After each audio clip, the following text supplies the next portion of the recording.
ओम शांति। सभी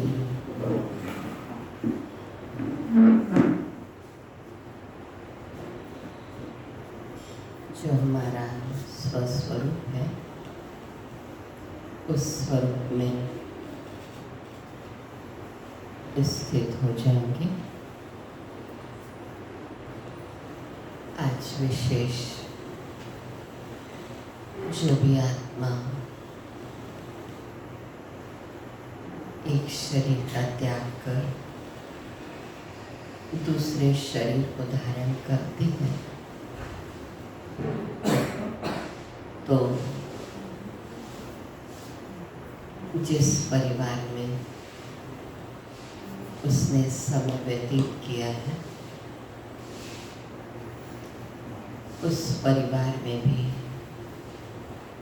शांति, स्नेह और शक्ति का दान हम सभी मिलकर देते हैं। किस प्रकार हम उस आत्मा को श्रद्धा सुमन अर्पित कर रहे हैं, ये हम पर निर्भर करता है कि हम केवल नियम प्रमाण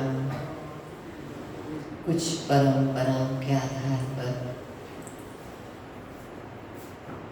उन नियमों को निभा रहे हैं या फिर दिल की गहराई के आधार पर परमात्मा इस परिवार में नियमित रूप से श्रीमद् भगवद गीता का ही अध्ययन किया जाता है। और जो एक बार इस रहस्य को जान लेता है उसे लगता है, महसूस होता है कि यहाँ कोई अंधविश्वास नहीं है, केवल नियम प्रमाण चलना नहीं है, बल्कि हर बात को आध्यात्मिक रीति से समझकर उसे अपने जीवन में धारण करना है। हम सब इस रंगमंच पर पार्ट प्ले कर रहे हैं, लेकिन मैं एक श्रेष्ठ पाठ अदा कर सकूं, उसके लिए मेरे भीतर सही ज्ञान की शक्ति चाहिए, समझ चाहिए। कई बार श्रीमद् भगवद गीता को सुनते हुए, पढ़ते हुए श्लोक कंठस्थ होते हुए भी उस बात की गहराई में हम उतर नहीं पाते हैं। 1981 अर्थात बाल्यकाल से ही इस ईश्वरीय परिवार के संपर्क में आना हुआ और धीरे धीरे मुझे कई बातें समझ में आने लगी कि मैं कौन हूँ, कहाँ से आई हूँ, मुझे वापस कहाँ जाना है और मेरे जीवन का लक्ष्य क्या है।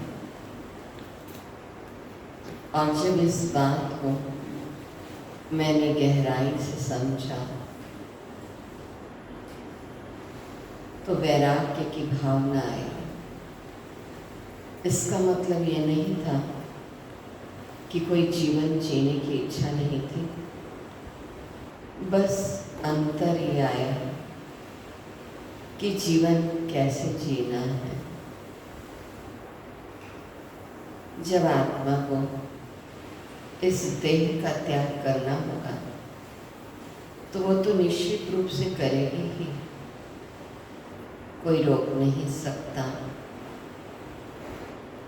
लेकिन कुछ समाज को देख के जाओ, ये समझ ली, और ये समझ इतनी विकसित होती गई कि जीवन का आनंद भी लिया और साथ साथ आध्यात्मिक गहराई को भी जाना, समझा। महसूस कीजिए भ्रुकुटी के मध्य एक दिव्य प्रकाश को, कि मैं आत्मा मस्तक के मध्य चमक रही हूँ। भ्रुकुटी की गुफा में मैं आत्मा विराजित हूँ, और धीरे धीरे इस आध्यात्मिक ज्ञान के आधार पर मेरा ये प्रकाश, आत्मा का प्रकाश, बढ़ता चला जा रहा है।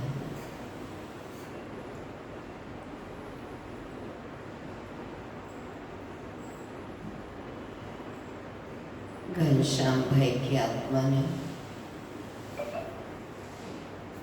आगे की यात्रा की ओर कदम बढ़ा दिए हैं, और वो भी अभी सूक्ष्म रूप में, सूक्ष्म काया में इस ज्ञान का श्रवण करेगी, और उस आत्मा को बहुत सुकून मिलता है। हम सब दिल की गहराइयों से सत्यम शिवम सुंदरम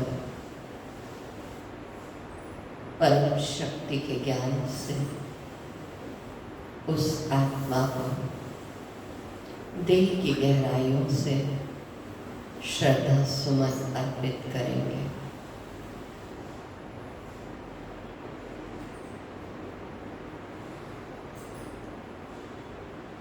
एक मिनट पिन ड्रॉप साइलेंस, और सभी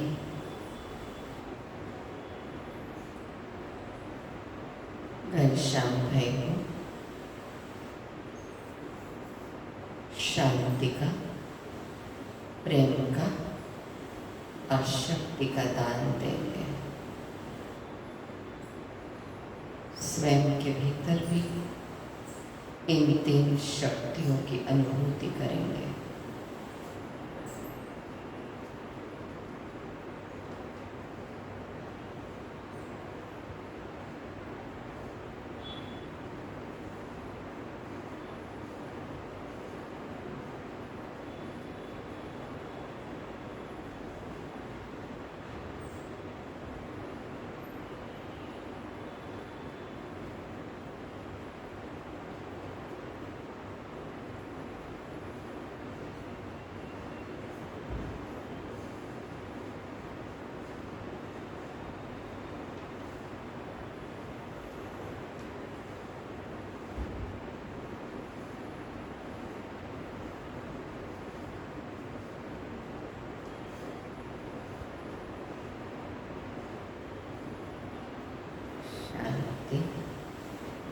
शांति, शांति, ओम शांति, ओम शांति, ओम शांति,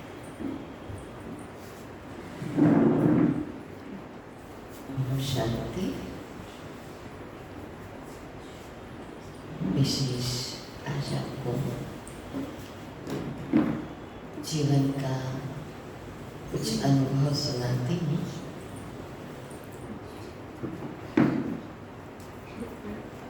श्रीमद् भगवद गीता के आधार पर जब कोरोना काल का समय आया था, तो ये कोरोना काल लोग बहुत परेशान रहते थे, तकलीफ में रहते थे, कहाँ से कोरोना किसको आएगा, ये सोच बहुत ज़्यादा थी।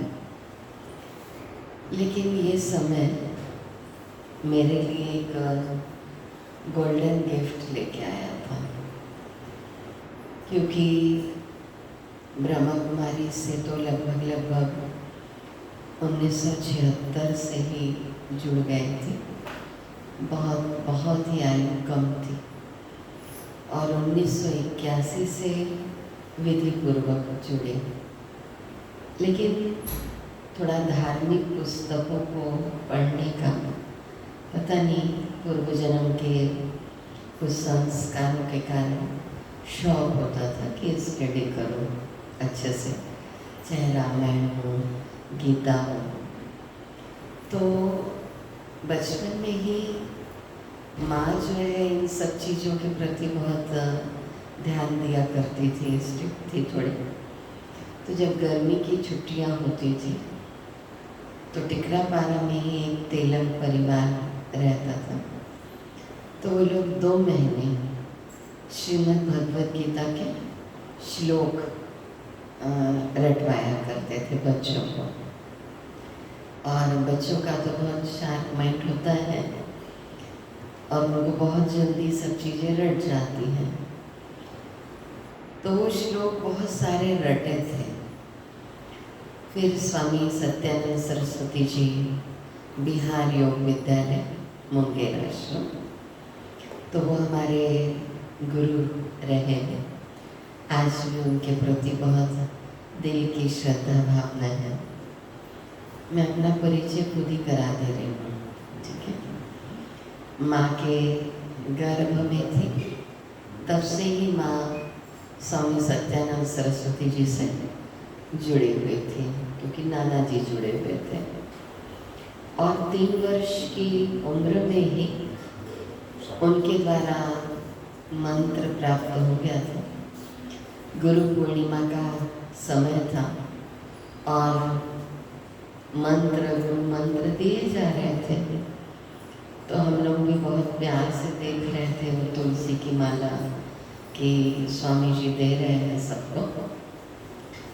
तो उन्होंने हमें अपने पास बुलाया। गुरु का आशीर्वाद मिलना बहुत बड़ी बात होती है और बच्चों को देख कर के उन्हें गुरु मंत्र दे देना। तो प्यार से पूछा कि आप लोग रोज मंत्र का जाप किया करोगे? तो हमने कहा हाँ करेंगे। तो फिर उन्होंने कान में मंत्र दिया।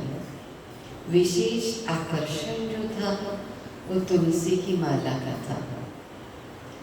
आज भी मेरे बिस्तर के पास आपको तुलसी माला देखेंगे।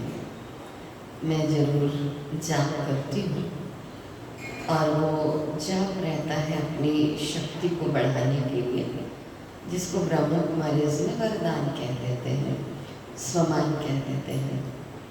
तो बिना मंत्र का जाप किए घर में कुछ खाने नहीं मिलता था। मानो पहले माला जपनी है और उसके बाद कुछ खाने को मिलेगा। तो स्कूल जाने के पहले भी हम लोग वो 108 की माला 5 बार फट फट फट ऐसे ऐसे करके जप लिया करते थे, है ना। नियम तो नियम ही होते हैं, लेकिन वो नियम का प्रभाव हमारे जीवन में आगे चल करके किस गहराई को ले जाएगा, है ना, किस गहराई की ओर जाएगा, वो बाद में ही शायद महसूस होता है। तो ओम नमः शिवाय मंत्र जप रहे हैं, स्कूल भी जा रहे हैं और बाल्यकाल से ये चल रहा था। 9 वर्ष की उम्र में धनबाद में ही गुरु का प्रवचन सुनने के बाद जब लौट रहे थे तो एक स्थान पर मेले में ब्रह्मा कुमारी बहनें दिखाई दी, ऐसी सफ़ेद वस्त्रधारी। और जब वहाँ पर कुछ देख रहे थे तो वो दीदी, छोटी सी दीदी थी, ऐसी वाइट ड्रेस पहने, तो बहुत प्यार से कुछ समझा रही थी आत्मा परमात्मा के बारे में, सृष्टि चक्र के बारे में। और एक चित्र था सीढ़ी के चित्र के बारे में कि आत्मा किस प्रकार अनंत यात्रा करती है। तो वो चित्र जैसे मेरे मन में एकदम बैठ गया। और फिर उसके बाद 1981 की बात रही होगी कि बिलासपुर में जब ब्रह्मा कुमारी की शुरुआत हुई, तो माँ जहाँ भी सत्संग होता था जाती थी, बच्चे तो पीछे पीछे जाएंगे। बच्चे को ये नहीं समझता ना क्या राइट है क्या रॉन्ग है, माँ जहाँ जा रही है जाना है। लेकिन फिर भी विवेक कुछ कहता है कि ये जो बात गहराई में जा रही है अंदर, इसमें कुछ तो सत्यता महसूस हो रही है। और उस समय हमें जो टीचर्स हिंदी पढ़ाया करते थे, तो 21वीं सदी का भारत करके ये निबंध बहुत आता था, 21वीं सदी का भारत। तो हम क्या जाने 21वीं सदी का भारत कैसे होगा, है ना। अभी तो देख रहे हैं ना, शुरुआत तो हो गई, अभी कौन सा चल रहा है 2025।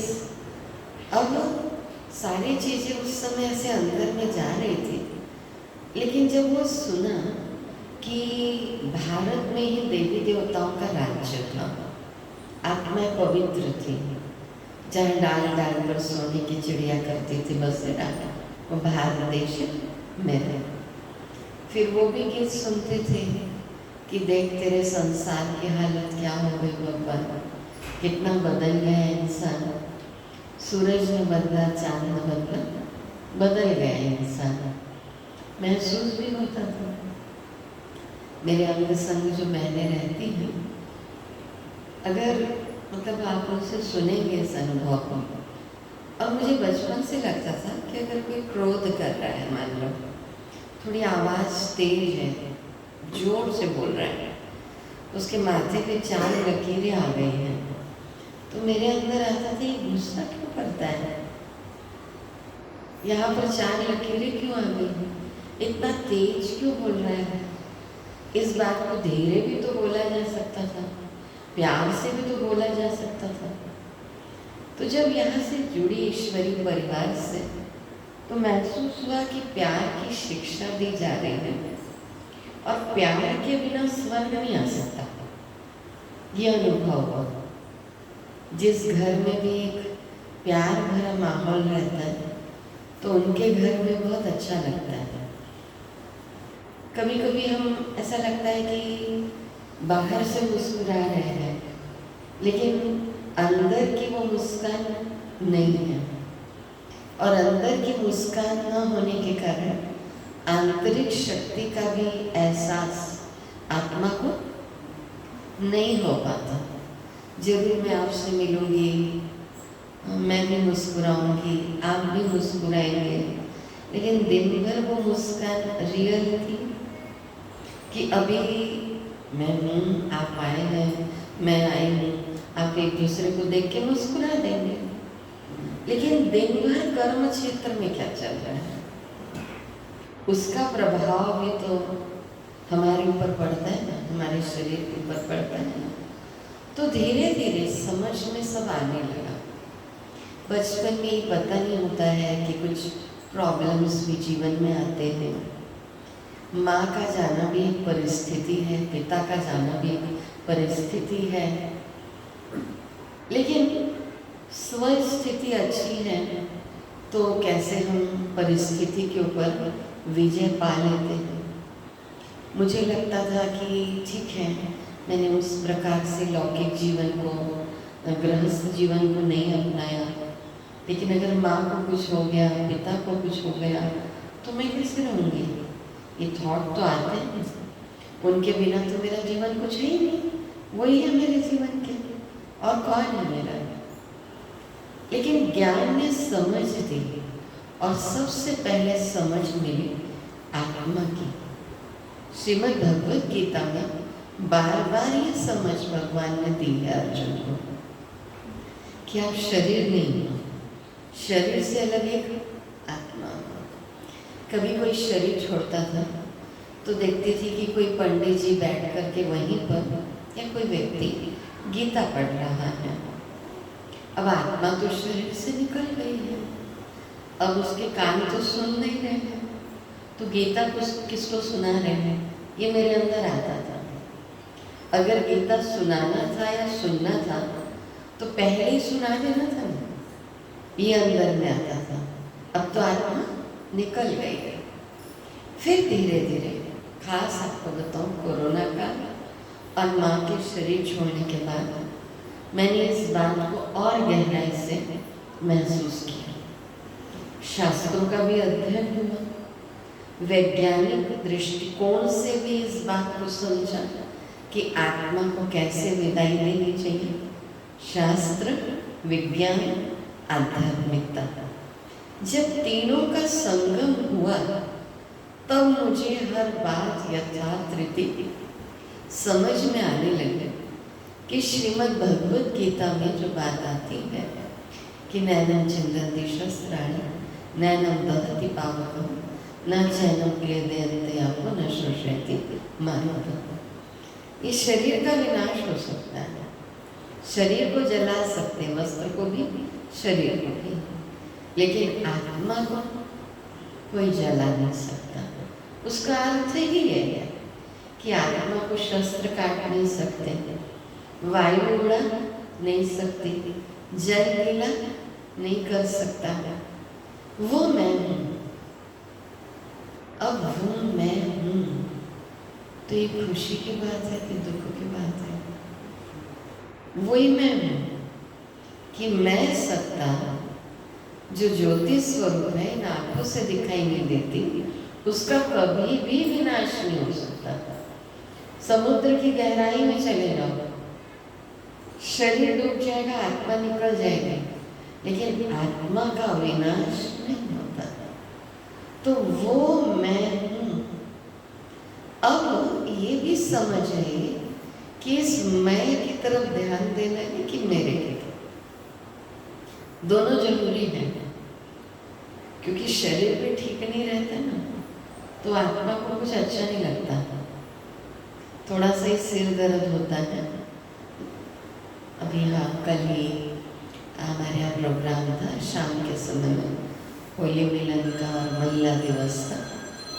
तो माता जी, सेंद्रिय सर की माता जी वो आई थी, बोली बहुत सिर दुख रहा था।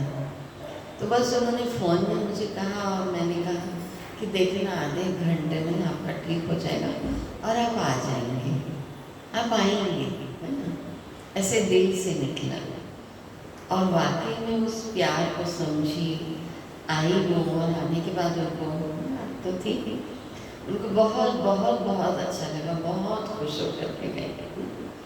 तो सिर भी दुख रहा है ना, तो उस समय कोई ज्ञान सुनाए तो अच्छा नहीं लगेगा। कमर में दर्द है ना और बहुत ही तकलीफ हो रही है, उस समय कोई ज्ञान बैठ करके सुना है, यानी भाई कोई मत सुना, मुझे कुछ सुनने का मन नहीं हो रहा है, कुछ सुनने का मन नहीं हो रहा है मुझे। जब शरीर अच्छा है तब सब कुछ अच्छा लगता है। माना दोनों को मिला के कहा जाता है जीवात्मा, आत्मा प्लस शरीर, शरीर प्लस आत्मा। अभी इस शरीर से आत्मा निकल गई, तुरंत 5 मिनट भी नहीं लगता और ये चर्चा शुरू हो जाती है कि अंतिम संस्कार कब करेंगे, सब कब तक आ जाएंगे, बेटा है कि नहीं सामने, बेटी आ गई है कि नहीं, परिवार में और कौन कौन है, वो कब तक उपस्थित हो जाएंगे, सुबह के समय में अंतिम संस्कार कर देंगे। किसी को बहुत लेट हो रहे हैं तो कहेंगे नहीं, इतने समय तक नहीं रख पाएंगे, 10 साढ़े 10 तक अंतिम संस्कार करना पड़ेगा। खास बेटा और बेटी, उनका वेट तो जरूर किया ही जाता है, लेकिन बहुत दूर रहे तो क्या करेंगे, अंतिम संस्कार कर देते हैं। तो शरीर का वो अंतिम संस्कार जो हुआ, शरीर चल गया, लेकिन आत्मा ने जो 60 साल 70 साल 80 साल उस देह में व्यतीत किए, उनके गुण या अवगुण पता चलते हैं कि नहीं। जब आत्मा शरीर में थी वो गुस्सा करते हैं तो भी पता है, उनकी क्या हैबिट्स थी वो भी पता है, उनका किस प्रकार का व्यवहार था वो भी पता है।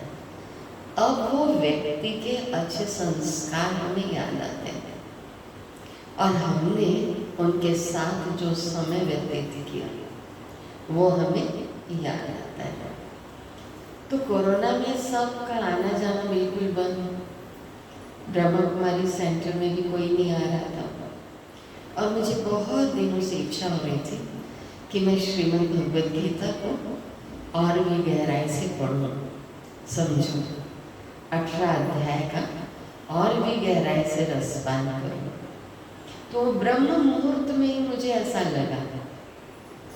और कुछ लोग जब कहते थे नारी ये समय बहुत खराब व्यतीत हो रहा है, तो मैंने अपना पूरा समय स्टडी में लगा दिया और खास गीता में भी लगा दिया। उसके पहले तो कुछ ऑनलाइन क्लासेस वगैरह नहीं होती थी। पहले तो मुझे बड़ा अजीब सा लगा कि सामने कोई है नहीं, कुर्सी भी नहीं लगाना है, लेकिन क्लास कराना है। इसको देखकर ऑनलाइन क्लास चल रही है और कोई व्यक्ति बैठा हुआ नहीं है सामने, कोई एक्सप्रेशन ही नहीं है कि कोई सुन रहा है कि नहीं सुन रहा है, लेकिन क्लासेस चल रही थी ऑनलाइन। लेकिन धीरे धीरे वो हैबिट होने लगे। तो प्रथम अध्याय, द्वितीय अध्याय, इस प्रकार पूरा 18 अध्याय। और जो भाई बहन नहीं पहुंच पा रहे थे उनको भी बता दिया कि दीदी अब धीरे से ऑनलाइन क्लासेस में आ रही हैं। अब मैं सच कहूँ तो आनंद का अनुभव कर रही थी। जैसे कहते हैं कि अतीन्द्रिय सुख पूछना हो तो गोपी वल्लभ के गोपियों से पूछो। वो मेरा कोरोना काल व्यतीत हुआ है। अब कल्पना से बाहर की बात हो सकती थी, क्योंकि वो आध्यात्मिक गहराई की अनुभूति हो रही थी। नहीं तो लोग आते हैं, अटेंड करते हैं, इधर जाना है उधर जाना है। तो हम लोग की सिटिंग मेडिटेशन की और पॉजिटिव थिंकिंग की क्लासेस की लगभग नहीं तो 12 घंटे की हो गई थी। नहीं ईश्वरी में सुबह ब्रह्म मुहूर्त से लेकर के भोजन सब करते थे, लेकिन लगभग 10, 11, 12 घंटे की सिटिंग थी। तो मन क्या होने लग गया, धीरे धीरे और अच्छे से सेट होने लग गया और गीता ज्ञान को समझने मतलब ऐसी गहराई की अनुभूति होने लगी कि ये श्रीमद् भगवद गीता जो है ये मन का विज्ञान है, मन का विज्ञान है और इसे सबको पढ़ना चाहिए। और ये समस्त मानव जाति का शास्त्र है। फिर हमने इसकी तैयारी शुरू की कि लोगों के सामने किस प्रकार श्रीमद् भगवद गीता को रखा जाए। तो 3 दिन का, 5 दिन का, 10 दिन का, 12 दिन का ऐसे गीता के ऊपर शिविर कराने लगे और लोगों को बहुत पसंद आने लगा। मैं सच कहती हूँ आप लोगों को कि अभी तक लोगों ने ब्रह्मा कुमारी इसको सही रीति समझा ही नहीं, दूर दूर से समझा, ऊपर से समझा कि इनकी कुछ मुरली होती है और ये लोग सुनते हैं रोज रोज जा कर के, लेकिन वो मुरली ही ना नेटवर्क में आप समझ गए होंगे कि मुरली ही श्रीमद् भगवद गीता है, बहुत सरल हिंदी में। ये मुझे कैसे महसूस हुआ, क्योंकि 1981 से लगातार मैं सुन रही थी, गीता के श्लोक कुछ याद थे और फिर जब कोरोना काल में पढ़ा और फिर 2023 में लौकिक माता जी ने जब शरीर छोड़ा तो किसी भी संस्कृति का या शास्त्र का हम अपमान नहीं करते हैं। पूरी फैमिली, हमारे पूरे परिवार यही रहता है, तो शास्त्रों के नियम प्रमाण हमने पूरी विधि की है, पूरी विधि। लेकिन मैं पंडित जी से पूछती रहती थी बीच बीच में, इसका क्या मतलब है, ये क्यों कर रहे हैं, इसका क्या अर्थ है।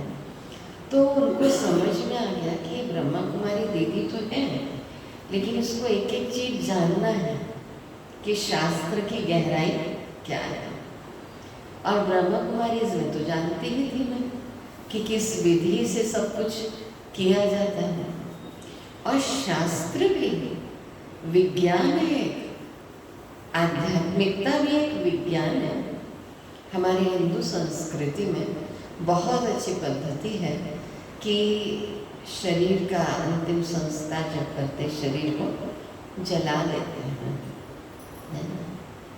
लेकिन आत्मा को कोई जला नहीं रहा है ना? कोई जला भी नहीं सकता, ताकत ही नहीं है किसी की, है ना? शरीर का अंतिम संस्कार हुआ, जलाया गया। अब आत्मा उस शरीर में तो वापस लौट के आ नहीं सकती, उसके आगे की यात्रा शुरू होने वाली है।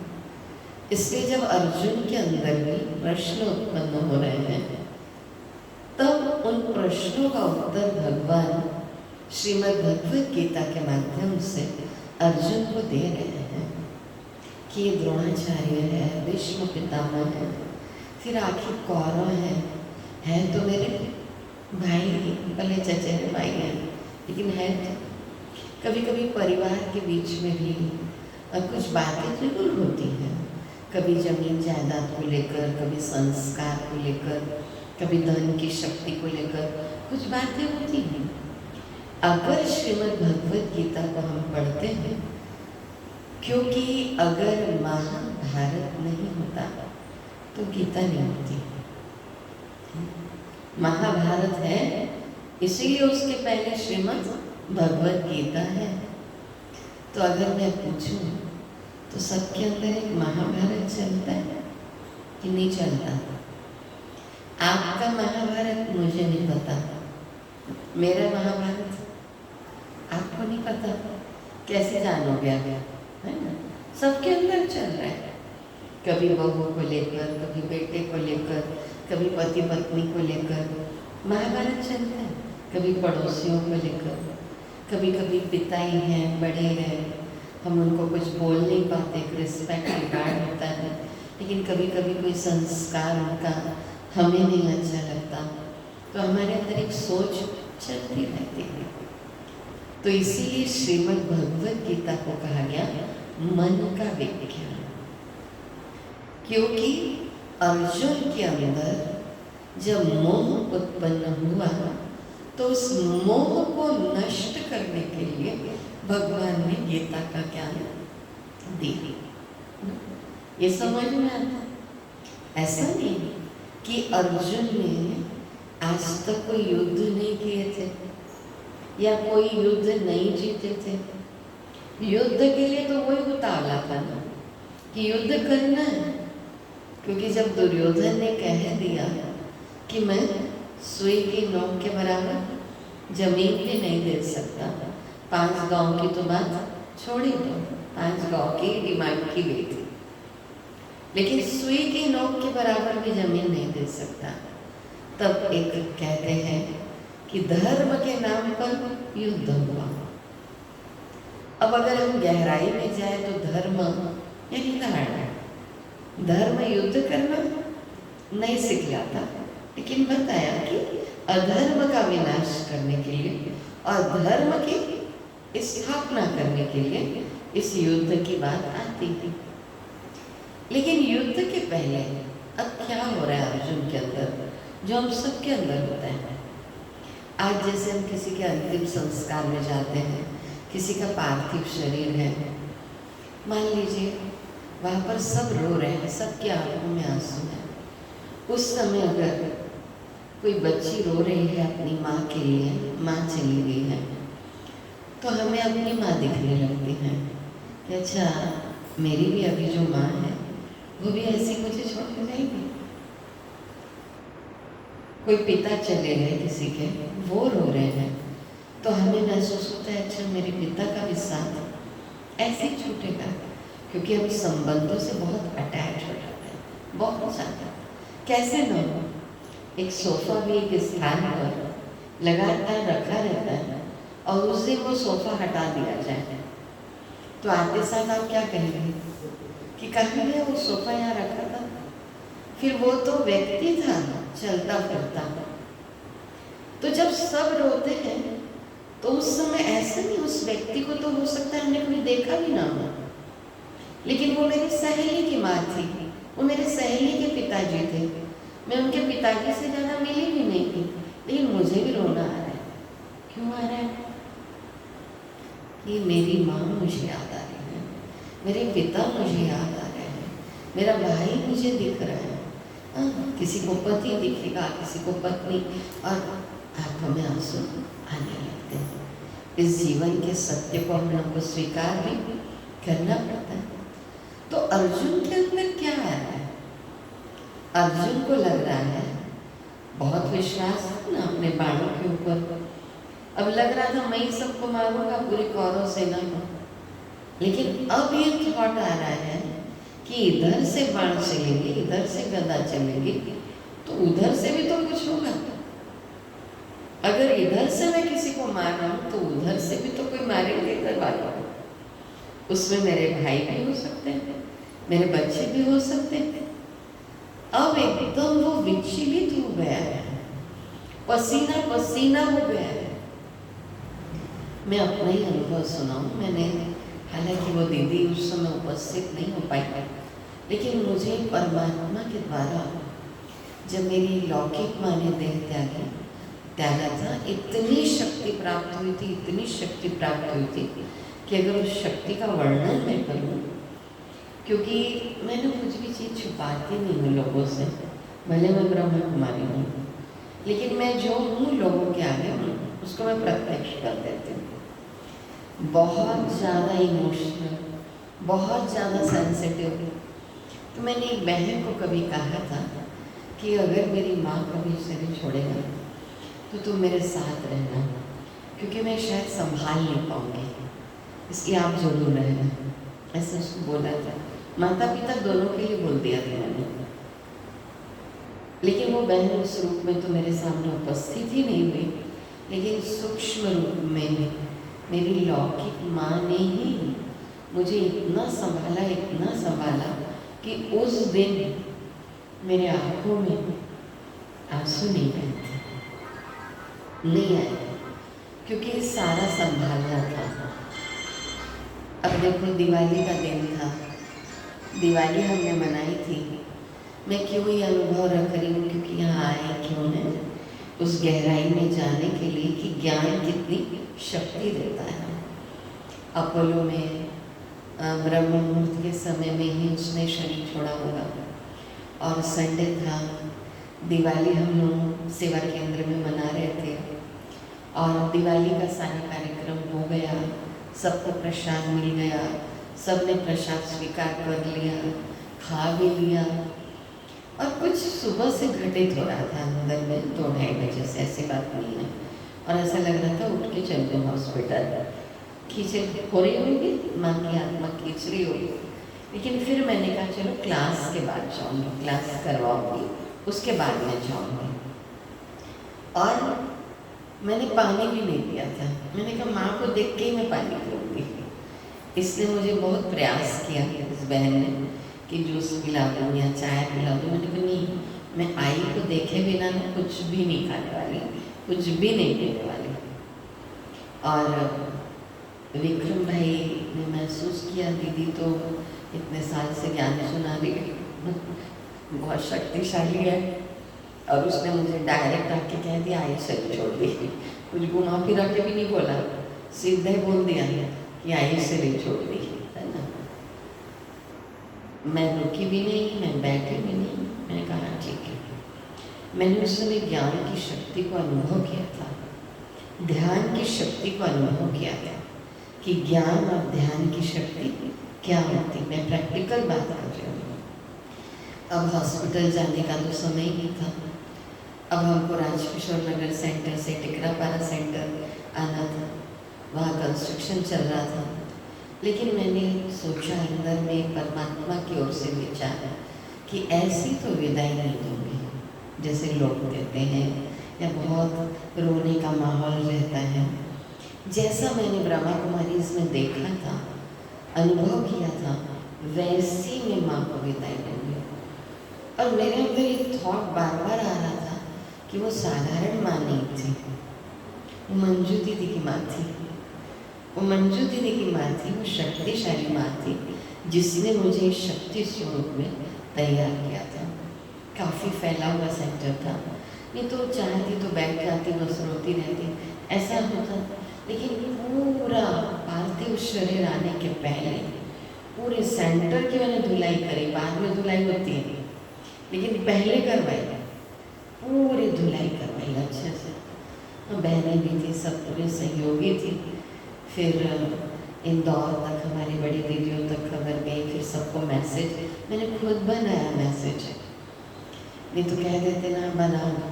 मैंने खुद मैसेज तैयार किया, विक्रम भाई को सामने बिठाया, और मैं जानती थी दिवाली है दूसरे दिन, और मुझे ऐसा महसूस होता था कि भले कम लोग रहे लेकिन आज दिन भर ध्यान चलना चाहिए, ध्यान चलेगा। मेरी लौकिक बहन नागपुर में थे, आने में 7-8 घंटा तो लग ही जाता, बाई रोड आ रहे थे। पूरा उनकी ध्वनि लगातार चलती रही, माइक लगा दो, ये तो कुछ माइंड काम नहीं करता है। जब घर में ऐसी परिस्थिति होती कुछ काम नहीं करता है। मैंने कहा पार्थिव शरीर के आगे माइक रखना, मैं गीता सुनाऊंगी, और कोई मुझे गले लगने का प्रयास भी करता है ना, रिश्तेदार ज़्यादातर होता है कि गले लगाए तो रोना वो शुरू कर देते हैं, तो अपन भी रोने लग जाओ। फिर अब माँ तो माँ ही है, माँ का स्थान कौन ले सकता है? कोई नहीं ले सकता। लेकिन गले लगते थे, मैं बस ऐसे ऊपर से गले लगा तो मुझे अपने आप को शक्तिशाली, और जैसे माँ मुझे उंगली दिखा करके कह रही है कि रोना नहीं, सारा कार्य तुमको संभालना है, रोना नहीं। और वाकई में वो दिवाली का दिन हमने वहाँ दिवाली मनाई, हमारे सारे गांव के गीता पाठशाला वाले वहाँ मौजूद थे।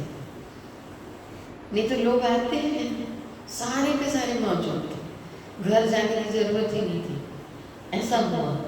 और भोग खा चुके थे, सब व्यवस्था तो करनी पड़ती, चाहे शरबत हो चाहे चाय हो, सब व्यवस्था करते, वो भाई संभाल रहा था। दूसरा नहीं, हम ही दोनों भाई बहन सब संभाल रहे, कर रहे सब। मतलब ऐसा लग रहा था कि वो शक्ति स्वरूपा थी, तो हम लोग को भी क्या दे रही है? शक्ति दे रही है। और मैंने साक्षात्कार कर लिया था उसका कि हॉस्पिटल से ही जाएगी, माँ जो है हॉस्पिटल से ही जाएगी। मुझे उसी ड्रेस में उसका स्वरूप अपोलो में ही दिखाई दे दिया गया था। 1 सेकंड के लिए मुझे वो झलक मिल गई थी कि जाने का समय जैसे आ चुका। अंदर अंदर अंदर आत्मा की तैयारी करनी बहुत जरूरी होती है। देखो, हो सकता है कई यहाँ पर मेरे से ज़्यादा मन की स्थिति में से शक्तिशाली होंगे, लेकिन मुझे अनुभव हुआ, क्योंकि मेरे इधर कोई रिश्ते नहीं हैं, तो मेरे रिश्ते तो हम लोग के रिश्ते तो माँ बाप से ही होते हैं बस, उसके सिवाय तो हम लोग का ऐसे मोह वाला रिलेशन कोई और नहीं होता, भाई होगा न माता पिता होगा। लेकिन उस समय मैंने श्रीमद् भगवद गीता को इतनी गहराई से महसूस किया कि माँ का पार्थिव शरीर है सामने, और मैं लोगों को ज्ञान सुना रही हूँ कि नैनम चिंतन मैं कैसे सुना रही हूँ, मुझे नहीं मालूम कि आत्मा को शस्त्र काट नहीं सकते, वायु उड़ा नहीं सकती, पाषाण से जीर्णानि यथा विहाय नवानि गृह्णाति नरोपराणि तथा शरीराणि विहाय जीर्णानि अन्यानि सयाति नवानि देहि। यानी आत्मा एक वस्त्र छोड़कर दूसरा वस्त्र धारण करती है, तो वस्त्र के लिए शोक नहीं करना है, पूरा स्टेबिलिटी। तब मैंने परमात्मा को दिल से धन्यवाद दिया, क्योंकि सारे लोगों की आंखें मेरी तरफ। अमिता बहन पता है कि मंजू दीदी तो ऐसे ज्ञान सुनाते सुनाते कभी कभी इमोशनल हो जाती है बहुत। आज क्या होगा, बहनों को भी लग रहा था ना, हमारी समीक्षा बहन है, उसने कहा दीदी ने तो इतनी, किसी को कुछ थोड़ा सा होता है तो इमोशनल हो जाती है, आज दीदी का क्या होगा। लेकिन सबकी आंखें, जो नए जुड़े थे जो पुराने थे, सब मुझे ही देख रहे थे, मुझे अनुभव हो रहा था। लेकिन जैसे परमात्मा ने, गीता ज्ञान ने मुझे अपनी गोद में उठाया हुआ था, आज भले सुनाते सुनाते नैन गीले हो जाएंगे, हाँ? लेकिन उस दिन का अनुभव मैं आपके साथ शेयर कर रही हूँ। इसलिए श्रीमद् भगवत गीता कोई किसी के जाने के बाद सुनाने वाली बात नहीं है। इसका रसपान पहले करना चाहिए। इसीलिए आज देखो 40 साल हो गए मुझे बहुत सरल हिंदी में गीता सुनते सुनते सुनते सुनते, लेकिन कई बार लोग समझ नहीं पाते। आते हम लोग के पास भी कहते क्या सुनाते आप, तो हम लोग डायरेक्ट कहते हैं गीता क्या है, लेकिन इतने सरल शब्दों में है कि आज बहुत जो माताएं पढ़ी लिखी भी नहीं है, कुछ नहीं समझती, वो भी गीता ज्ञान को समझ सकती है।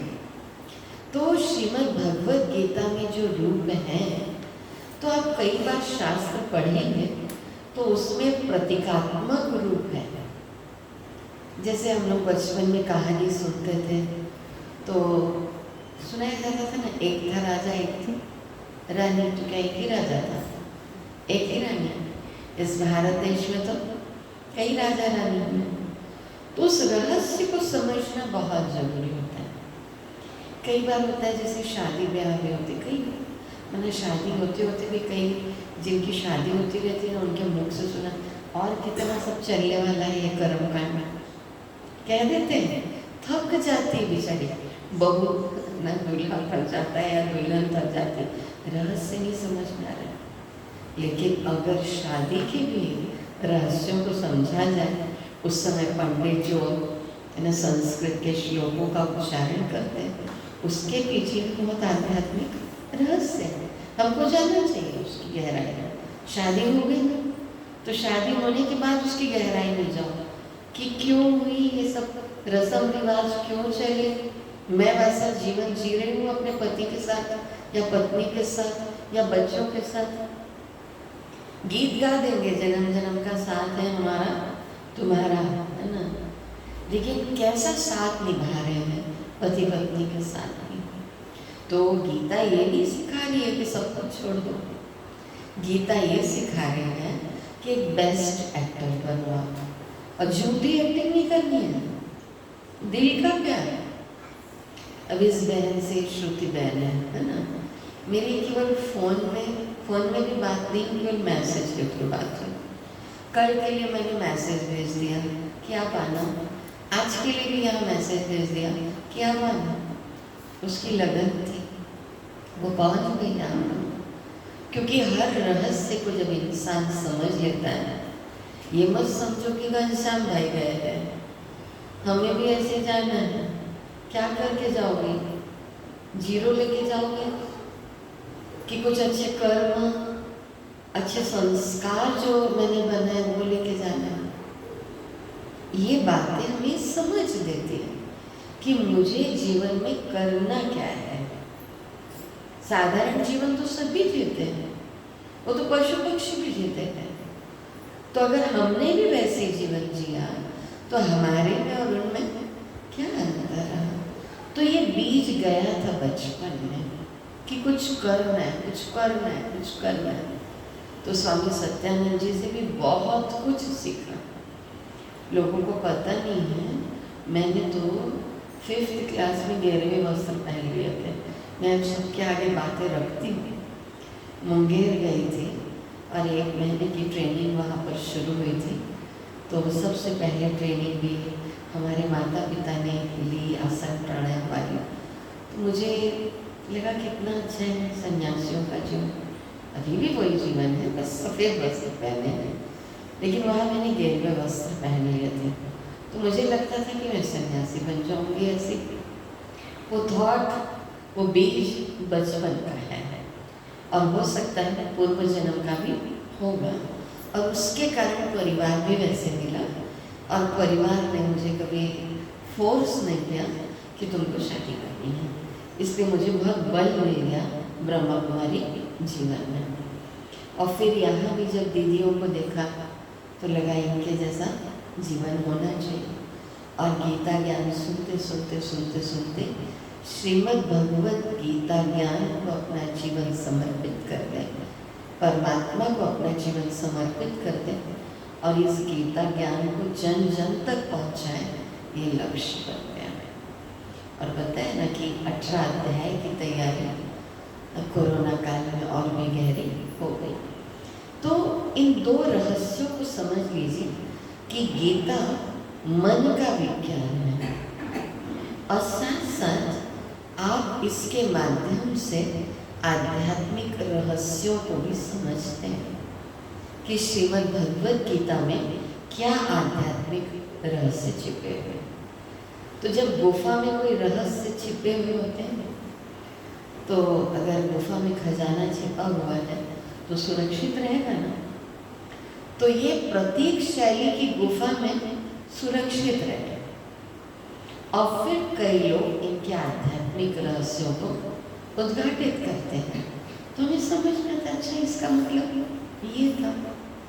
अगर मैं आपके आगे एक बात कहूँ कि मैंने ऐसे स्टेशन में, जैसे पहले तो मोबाइल नहीं रहता था कि हम मोबाइल के द्वारा कुछ पढ़ सकें, तो बुक स्टॉल ही जाते थे और जो बुक अच्छी लगती थी वो खरीद लेते थे। एक बार मेरी नज़र एक बुक पर गई कि गीता मनोविज्ञान का परम शास्त्र, ये ओशो के द्वारा लिखी गई है। ओशो के विचार है उसमें कि गीता मनोविज्ञान का परम शास्त्र। तो मैंने उस बुक को खरीदा और ट्रेन में तो बहुत समय रहता है ना, तो वो बुक को पूरा पढ़ा तो और ऐसा लगा कि देखो ओशो भी बहुत गहराई में गए और इधर तो हम ब्रह्मा कुमारी इसमें गीता को सुन ही रहे हैं। तो श्रीमद् भगवद गीता जैसा कोई शास्त्र है ही नहीं। सच कह रहे हैं, ये सर्व शास्त्र में शिरोमणि है। चूँकि अमिता बहन ने कहा मुझे कि गीता के ऊपर समझाना है, तो वही श्रीमद् भगवद गीता के आधार पर ज्ञान के रहस्यों को ले रहे हैं, जो रोज हम लोग सुनते हैं, सुनाते हैं मॉर्निंग में। आत्मा का ही ज्ञान, इतना सुनने के बाद, सुनाने के बाद भी तो नैन गिले हो जाते हैं हमारे। सोचो, है ना, कुछ थॉट चलने लगते हैं क्यों, क्या, कैसे। कई बार तो इतना लोगों के मुँह से सुनते हैं कि अरे हॉस्पिटल में रखे रहते तो अच्छा रहता, कोई कहेगा घर ले आते तो अच्छा रहता। कल मैंने अपने लौकिक पिताजी को देखा, जब घनश्याम भाई हम लोग वहाँ श्रद्धांजलि सेवा के अंदर करते रहते, तो जब बताया कि बेटा बेटी दोनों सामने थे, पूरा परिवार सामने था, तो उनको स्मृति आ गई कि मेरी लौकिक पत्नी तो अकेले चल गई, एक कैंपस के हैं, अब कोई नहीं था सामने, कोई नहीं था। तो ऐसे लौकिक बहन को किसी ने कहा कि अब हर व्यक्ति अलग अलग ढंग से समझाने का प्रयास करता है। हमको भी लग रहा होगा कि अरे घर ले आते, घर में हम सामने रहते तो अच्छा रहता है, लेकिन जब जिस आत्मा को देह त्यागनी होती है वो त्यागती है, चाहे घर में हो चाहे हॉस्पिटल में हो। अभी अभी 2-3 घटनाएं घटित हुई कि एक बच्चा है ना, उसकी माँ जुड़ी हुई है ब्रह्मा कुमारी से। बच्चा नहीं, बच्चा 21 साल का था मात्र, अपने दोस्तों के साथ पिकनिक मनाने के लिए गया। कौन सा तालाब था पता नहीं, मुझे याद नहीं नाम। 7-8 दोस्त थे, तालाब में थोड़ा सा उतरे। अब मालूम नहीं था कि तालाब का उत्खनन हुआ है, थोड़ा इतना ज़्यादा वो गड्ढा था कि एक दोस्त डूब गया, दूसरा भी डूब गया, तीसरा उसको बचाने के लिए गया, उसको दोस्तों ने खींच लिया। माँ ब्रह्मा कुमारी से थोड़ी जुड़ी हुई है, मैं परसों मिलने के लिए गई थी उनसे। अब 21 साल का बेटा खत्म हो जाए, बहुत बड़ा दर्द है ना, ऐसे कोई छोटी मोटी परिस्थिति तो है। माता पिता क्या सोचते हैं, अरे हम चले जाते, वो रहता, उसने तो कुछ जीवन को देखा ही नहीं। और कोई बहुत बीमार भी होता है तो भी लगता है कि नहीं बहुत दर्द हो रहा है इनको, तो अंदर से लगता है, उस आत्मा को भी लगता है दर्द से मुक्ति मिले मुझे, परिवार वालों को भी लगता है। फिर भी अपने तो अपने ही होते हैं ना, जिनसे संबंध होता है। तो जब उस माँ के पास बैठी मैं, अब मैं उनको बार बार यही कह रही हूँ, देखिए मेरे लिए ज्ञान सुनाना बड़ा सरल होगा, लेकिन आप जिस परिस्थिति को फेस कर रही हैं वो आपके लिए क्या है, कठिन है। लेकिन मैंने धीरे धीरे देखा 1 घंटे के अंदर वो जैसे शांत हो गई, क्योंकि हम श्रीमद् भगवद गीता में ही पढ़ते हैं। श्रीमद् भगवद गीता के एक महावाक्य है सरल हिंदी में कि जो हुआ अच्छा हुआ, जो हो रहा है अच्छा हो रहा है, और जो होगा बोलिए ना पी लो, ये तो याद है सबको कि जो हुआ अच्छा हुआ, जो हो रहा है अच्छा हो रहा है, जो होगा बहुत बहुत बहुत अच्छा होगा। लेकिन कोई कोई सीन हमें बिल्कुल अच्छे नहीं लगते। उस माता पिता को तो लग रहा होगा ना कि क्या अच्छा हुआ, 21 साल का बेटा चला गया, क्या अच्छा हुआ। ये तीनों लाइन किसको समझ में आएगी फिर, जिसके जीवन में वो परिस्थिति आ गई कि जो हुआ अच्छा हुआ, जो हो रहा है अच्छा हो रहा है, जो होगा बहुत अच्छा होगा। एक ही बेटा था और वो चला गया, कुछ अच्छा नहीं लगता। फिर हमको लगता है सब बेकार है ज्ञान, ये ज्ञान मैंने ना कोई नहीं, हमारे साथ भगवान ने ऐसा कर दिया, आते हैं ऐसे थॉट। लेकिन जैसे वो गहराई में समझ रही थी, मैंने अनुभव किया कि पहले तो एकदम थोड़ा रोना शुरू हुआ, फिर धीरे धीरे धीरे धीरे शांत हो गई। ध्यान कराया, एकदम से तो उस बात को नहीं भूल पाएंगे, लेकिन ज्ञान को सही रीति समझना जरूरी है। उस दिन भी मैंने जब ध्यान कराया तो ये बात कही थी कि आत्मा को सेट करना है आगे की यात्रा में। आप अपने बच्चे को हमेशा सेट करना चाहते हैं, ऊंचाई पर पहुंचा हुआ देखना चाहते हैं, तो अब ये आत्मा भी जब आगे निकली है तो उसको सेट करो, आप प्यार दो। इसलिए तो गीता ज्ञान चलता है, पंडितों को बुलाते हैं कि गीता ज्ञान सुनाइए, है ना। अब कई बार वो इतना ज़्यादा सब चलता रहता है कि कई बार सुन भी नहीं पाते हैं, जिनको रियल में सुनना चाहिए। परिवार वालों को दर्द हो रहा है तो परिवार वालों को बैठ कर के सुनना चाहिए, लेकिन ऐसा लगता है कि सब बाहरी चीज़ें हो रही हैं, अंदर से मैं आत्मा शक्तिशाली नहीं बन पा रही। तो हमें भी तो शक्ति चाहिए, परिवार को भी तो शक्ति चाहिए रहती है, शांति चाहिए रहती है, प्यार चाहिए रहता है, और उस आत्मा को भी चाहिए रहता है जो चले।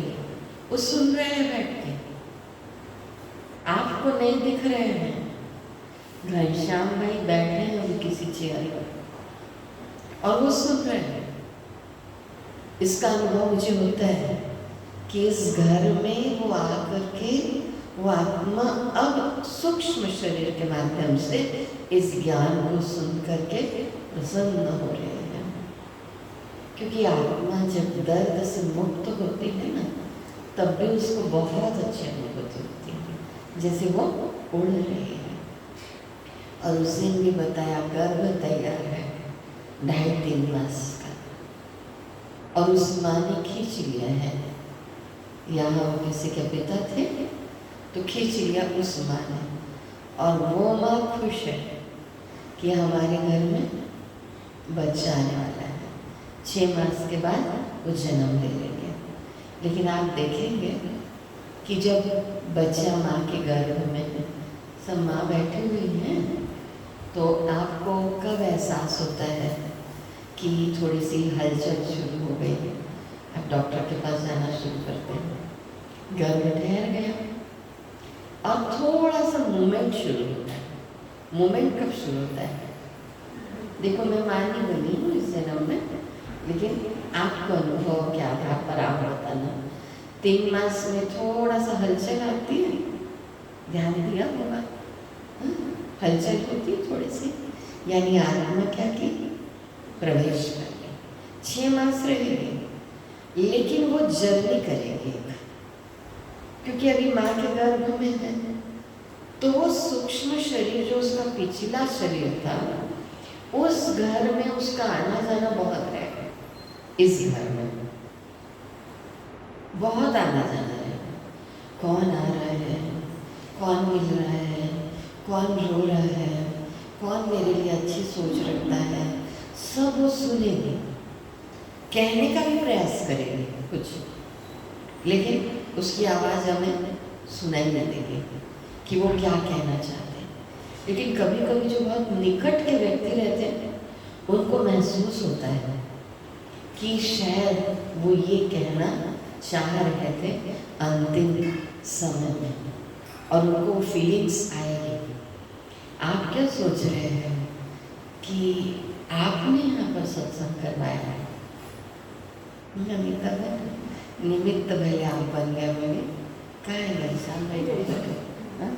घनश्याम भाई करवा रहे हैं, क्योंकि वो लास्ट समय में ये बोलते रहे, दोनों तीनों बार बोला, जब राखी में आए तब भी, जब मैं मिलने आई तब भी, कि बस दीदी ठीक हो जाऊंगा तो कहाँ होगा? सेवा केंद्र में होगा, सेंटर होगा। दीदी ऐसा तो नहीं हुआ ना, अब तो आ जाओ।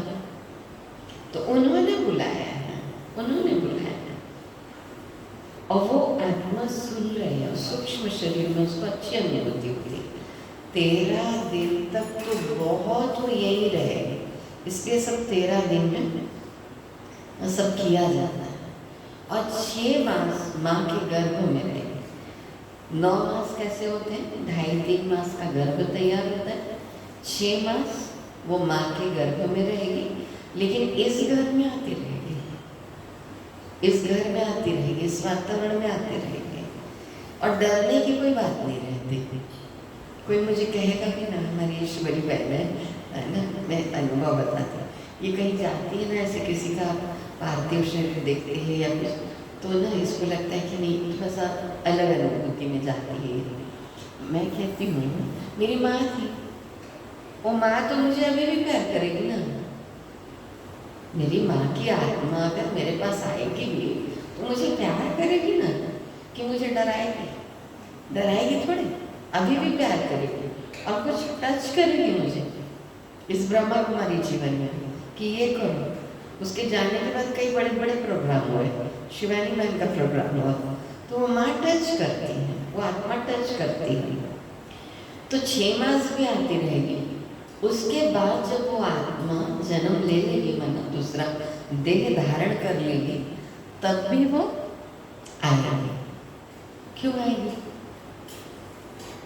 क्योंकि पहले से भी अटैचमेंट है, पहले घर से, अभी नए एटमॉस्फेयर में वो सेट नहीं हुई है, इसीलिए आएगी। इसलिए आप देखे होंगे दादा दादी ज़्यादा देखते हैं माता पिता से ज़्यादा, क्योंकि जब खुद माता पिता रहते हैं ना तो अपने बच्चे को देखने की इतनी फुर्सत नहीं रहती। लेकिन जब दादा दादी बन जाते हैं ना, तो जब बच्चा सोया रहता है, माना नाती, तो जब सोया रहेगा तो आपने देखा होगा कभी अचानक हंसेगा, ऐसे आंखें बंद है और हंसता है, और अचानक सिसकी मार के रोता है, आंखें बंद है, लेकिन कहेंगे देखो देखो कैसे रो रहे हैं, कैसे हंस रहा है, तो उसको पूर्व जन्म का याद आता है। जैसे घनश्याम भाई को जो भी इस घर में अच्छी चीजें हुई हैं, तो वो जब जन्म ले लेंगे तो उनको जो भी अच्छी चीजें याद आती रहेंगी तो वो हंसेंगे वहां पर। लेकिन कुछ दुख की घटना ऐसी घटित हुई होगी तो उनको क्या है ना, रोना आएगा, उस इसके मार के रोएंगे। लेकिन फिर क्या होगा, अब उस घर में उनको बहुत प्यार मिल रहा है, बहुत प्यार मिल रहा है। धीरे धीरे धीरे धीरे वो नए एटमॉस्फेयर में सेट होते जाएंगे, इधर भी सेट होते जाएंगे आप, और उधर वो भी सेट होते जाएंगे। तो जब वो आत्मा वहाँ पूरी रीति से सेट हो जाती है एक बच्चे के रूप में, तो हम भी धीरे धीरे फिर भूलते जाते हैं। ऐसा नहीं बोलते माता पिता, ऐसा नहीं बोलते हैं, लेकिन हाँ कि समय और परमात्मा और वो आत्मा भी अब हमें शक्ति देना शुरू कर देती है कि मैं यहाँ पर खुश हूँ, आप भी खुश रहना, मुझे याद करके रोना नहीं, क्योंकि इस यात्रा को परमात्मा, समय और वो आत्मा भी समझाने का प्रयास करती है। इसलिए तो सेटिंग हो जाती है। 13 ही का आंकड़ा क्यों है? 13, 12 भी हो सकता था, 11 भी हो सकता था, 13 तुझको अर्पण क्या लागे मेरे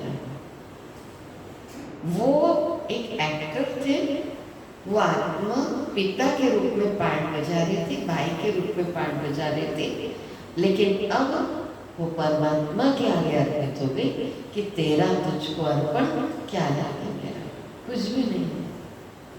मैं घर में घुसते साथ अमिता बहन और पूर्वी बहन निकले तो मैं गीत गाते हुए आया कि जल जमीन घर जेवर कुछ न साथ जाएगा, खाली हाथ आया है खाली हाथ जाएगा, चढ़ता सूरज धीरे धीरे ढलता है ढल जाएगा, आज जवानी पर इतराने वाले कल पछताएगा, चढ़ता सूरज धीरे धीरे ढलता है ढल जाएगा। ये मेरे बचपन का फेवरेट गीत है। क्या मैं युवावस्था से नहीं गुजरी हूँ क्या, मैं टीनेज से नहीं गुजरी हूँ क्या, लेकिन ये गीत अंदर में चला गया था कि आज जवानी पर इतराने वाले कल पछताएगा, चढ़ता सूरज धीरे धीरे ढलता है ढल जाएगा। तो इसीलिए ये सब बातें भी हमें जीवन में सीख देती हैं। ये नहीं कि वो तो चले गए, आप अपनी मस्ती में मस्त रहो, जो करना है हम करेंगे। क्या करना है, क्या लक्ष्य है हमारे जीवन का, ये हमें सदैव याद रखना है। तो श्रीमद् भगवद गीता से हमें विजडम प्राप्त होता है और इसमें अपार संपत्ति छिपी हुई है, खजाना है। जैसे किसी के पास खजाना बहुत हो ना, बैंक बैलेंस बहुत हो ना, तो खुशी होती है बहुत कि अरे बहुत संपत्ति है हमारे पास। ऐसे ही ज्ञान के खजाने का ना नशा रहता है मुझे बहुत नशा रहता है, मैं सच बताऊँ। लोगों के पास भले वो धन संपत्ति होगी बहुत, लेकिन मेरे पास परमात्मा ने ये संपत्ति दी है, इसका आनंद। और साथ साथ जब श्रीमद् भगवद गीता को केवल सुनते हैं पढ़ते हैं तो हम आनंदित हो जाते हैं। तो अगर इसको जीवन में धारण कर ले तो आनंद क्या हो जाएगा, दुगुना हो जाएगा ना। तो ये अद्वितीय शास्त्र है श्रीमद् भगवद गीता। तो वर्तमान समय में जो एक तनाव की बीमारी चल रही है ना, तो ये तनाव से मुक्त होने का समाधान भी, समस्या है तो समाधान भी है। तो इसका समाधान श्रीमद् भगवद गीता में छिपा हुआ है। और अगर मैं कहूँ तो श्रीमद् भगवद गीता एक आयुर्वेदिक औषधि की तरह है ना। देखिए एलोपैथिक भी है, होम्योपैथिक भी है, आयुर्वेद भी है। आयुर्वेदिक पद्धति सबसे पुरानी पद्धति है, लेकिन आजकल हम सभी एलोपैथी पे ज़्यादा चले गए हैं, क्योंकि कुछ एक्सीडेंटल केसेस वगैरह होते हैं तो तुरंत आराम किस में मिलता है, एलोपैथी में मिलता है। लेकिन आयुर्वेद या होम्योपैथी ये कहती है कि बीमारी तो है लेकिन ये जड़ से खत्म हो जाएगी। और एलोपैथी में कई बार हम लोग दवाइयाँ लेते रहते हैं और फिर बीमारी बार बार निकलती रहती है। और अभी एक बात बता दूँ, गहराई से जो परमात्मा ने श्रीमद् भगवद गीता में समझाया है कि अंतिम एपिसोड चल रहा है। कोई भी सीरियल चलते हैं तो उसका अंतिम एपिसोड भी तो होता होगा। तो अभी इस संसार में भी सबका अंतिम एपिसोड एक चल रहा है, उसके बाद दुनिया में होगी ऐसा नहीं है। आपको मकान बहुत तकलीफ देता है। मुझे याद है जितेंद्र भाई ने मेरे से एक बार क्वेश्चन पूछा था ये वाला, है ना, और मुझे याद है कि मैंने जितेंद्र भाई को उत्तर दिया था कि विनाश की बात, डिस्ट्रक्शन की बात क्यों करते हैं ब्रह्मा कुमारी में, इनका ही प्रश्न था। अगर आपको मकान बहुत तकलीफ दे रहा हो, जमीन है आपकी लेकिन मकान में जगह जगह से पानी टपक रहा है, ईंटें गिर रही है, तो आप क्या करेंगे? उस मकान को डिस्ट्रॉय करेंगे और वहीं पर आप नया मकान बना लेंगे। अच्छा, परमात्मा पुरानी दुनिया बनाएगा कि नई दुनिया बनाएगा? जब आप भी खुद नए मकान बनाते हो तो भगवान अच्छी दुनिया बनाएगा, सुंदर दुनिया बनाएगा कि ऐसी बीमार वाली दुनिया, तनाव वाली दुनिया, लड़ाई झगड़े वाली दुनिया बनाएगा? गीत गाते दुनिया बनाने वाले, क्या तेरे मन में समाई तूने, काहे को दुनिया बनाई। भगवान ने ऐसी दुनिया नहीं बनाई थी। भगवान ने बहुत सुंदर दुनिया बनाई, जो हमने शुरू में कहा कि जहाँ डाल डाल पर सोने की चिड़िया करती थी बसेरा, वो भारत देश है मेरा। आज कह रहे हैं ना कि देख तेरे संसार की हालत क्या हो गई भगवान, कितना बदल गया है इंसान। सूरज ने बदला, चांद ने बदला, बदल गए इंसान। अच्छा, आप जब किसी से प्रेम से बात करते हो, अच्छे से बात करते हो, तो आपको अच्छा लगता है कि क्रोध में बात करते हो तो अच्छा लगता है? बताओ आप, प्रेम से। अच्छा, अब बताओ क्रोध करते हो, आता है क्रोध?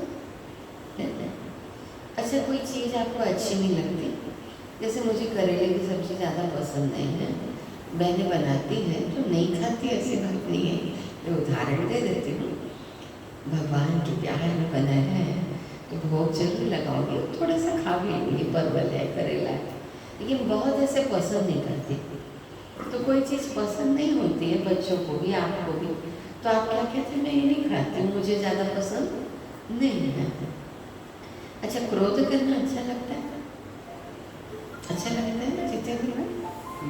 नहीं अच्छा लगता? करते हैं? कुछ लोग करते हैं, करते हैं, श्रुति भी करते हैं, करते हैं, है ना? आप मुझसे तो ऐसे लग रहा है नहीं करती होगी, कुछ भी लोग नहीं करते हो ना? करते हो? मुझे आपके ऐसे भी नहीं लगता कि करती होगी। तो देखो, हमको अच्छा नहीं लगता, फिर भी हम करते हैं, करना पड़ता है? नहीं पड़ता, लेकिन हम लोग जबरदस्ती करते हैं। सच बता रही हूँ, जब प्यार से किसी ने बात मेरी नहीं सुनी है तो क्रोध से सुन लेंगे क्या? क्रोध से डर के मारे कुछ देर के लिए कर देंगे, लेकिन आगे जाएंगे गाली देते हैं, इतना सारा क्रोध करते हैं। मुझे भी दे देंगे, बड़ी दीदी है ना, इतना गुस्सा कर रही है, कोई अच्छा तो नहीं लगेगा ना ईश्वरी बहन? मैं ईश्वरी बहन के ऊपर भी गुस्सा करूँगी, मैं सीनियर हूँ, मैं गुस्सा करके बात कर सकती हूँ, मैं सब बहनों के ऊपर गुस्सा कर सकती हूँ। समझती चुनिए मेरी बात को, मैं बार बार कह रही हूँ ऐसा करना है, नहीं कर, उनको भी अच्छा नहीं लगेगा मेरा गुस्सा करना। और गुस्से से आज तक कोई नहीं सुधरता, जिद्दी बन जाते हैं, और बच्चे भी जिद्दी बनते हैं।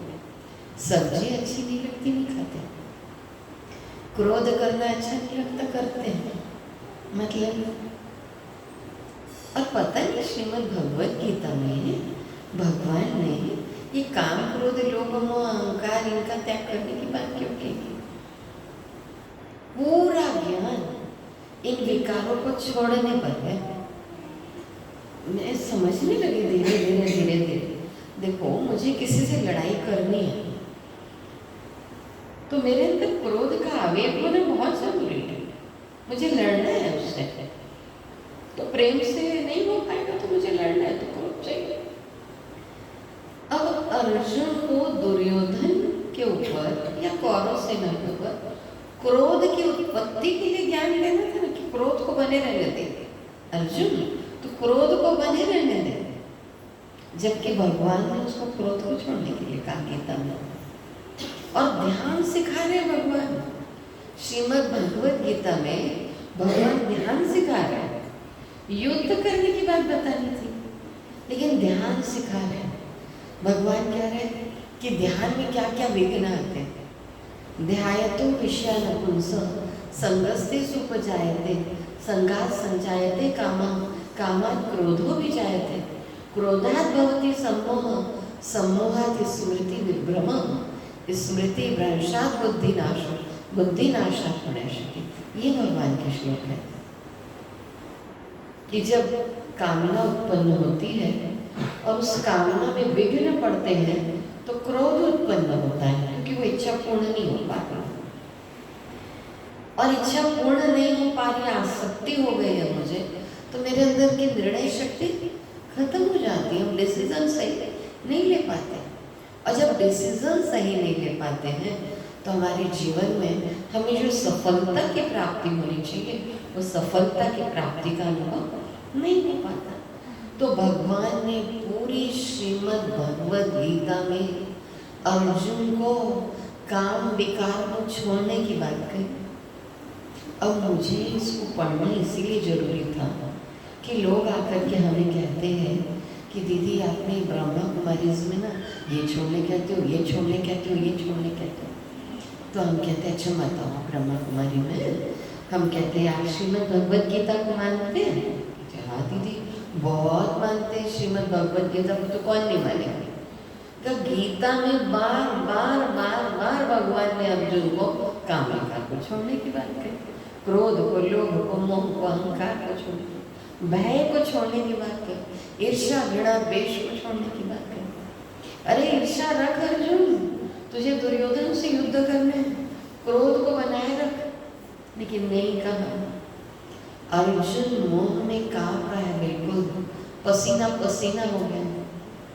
जब हमारे अपने के ऊपर कोई परिस्थिति आती है हम लोग भी पसीना पसीना हो जाते हैं, निर्णय शक्ति खत्म हो जाती, बुद्धि काम ही नहीं कर पाती, कुछ क्या करे क्या नहीं करे कुछ समझ में नहीं आता। मुंह में भी ऐसे ही होता है। दूसरों के बच्चे पढ़ रहे होंगे पुणे मुंबई में, अरे पढ़ रहे हैं अच्छे से, लेकिन जब अपना बच्चा जाता है ना, कभी नहीं छोड़ा माता पिता को, लेकिन आफ्टर 12th बच्चा पढ़ने के लिए गया, बहुत क्रेज है आजकल मुंबई पुणे का, बहुत ही ज़्यादा, या कोटा में भेजेंगे, कभी कभी डिप्रेशन के शिकार हो रहे हैं, है ना, वहीं पर डिप्रेशन के शिकार होने के कारण सुसाइड कर रहे हैं।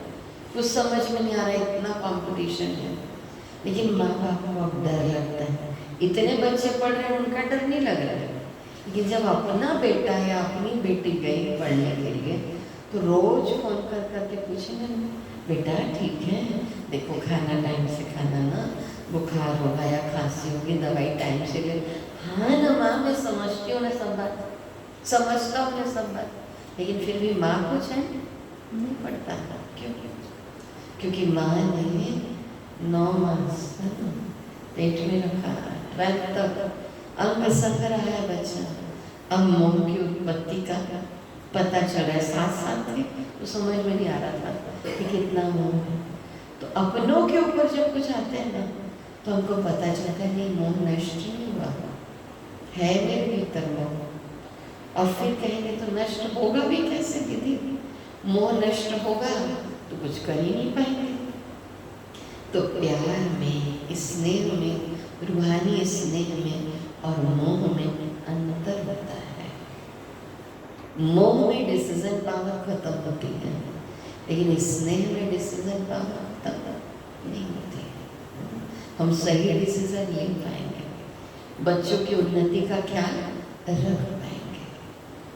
तो भगवान ने पूरी गीता में ये 11 विकारों को नष्ट करने की बात अर्जुन को समझाई। आज मुझे लगेगा नष्ट हुआ, लेकिन फिर जाओगे ना अगर गहराई में, नहीं पिताजी कोई कुछ हो गया, नहीं बाबा बहुत तकलीफ हो रही है, नहीं बाबा चलो हॉस्पिटल, तकलीफ हो रही है ना आपको, चलना पड़ेगा। फिर लगेगा नहीं है थोड़ा सा। मैं अपनी व्यक्तिगत बात बता रही हूँ, मैंने कहा ना प्रैक्टिकल बात करना अच्छा लगता है, केवल थ्योरी आपको अच्छा नहीं लगेगा।